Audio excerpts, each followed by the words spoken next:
যাও। তোমার গাড়ির চাবি তোমার কাছেই রেখে দাও, যেখানে মন চাই সেখানে যেও। আমি বলি কি, গাড়ির চাবিটা বরং তুমি তোমার কাছেই রাখো, কারণ এটা আমার থেকে তোমার বেশি প্রয়োজন। গতকাল তো তুমি অন্য কথা বলছিলে, বলেছিলে যে তোমার বাবা তোমাকে গাড়িটা দিয়েছেন তোমার সুখে থাকার জন্য। কত বাজে কথা বলছিলে।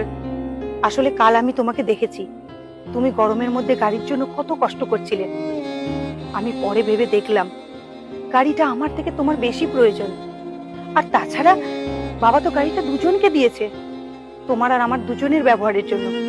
তাই চাবিটা বরং তুমি তোমার কাছেই রাখো প্লিজ।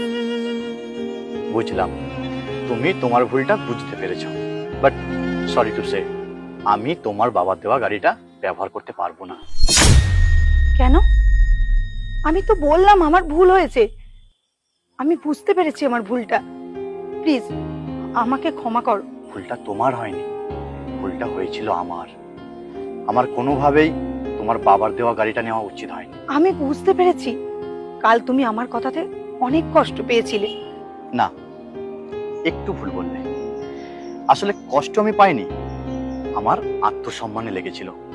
কি জানো তো, তোমার বাবার দেওয়া গাড়িটা যদি আমি ব্যবহার না করতাম, তাহলে আজ তুমি এই কথাগুলো বলার সাহসই পেতে না।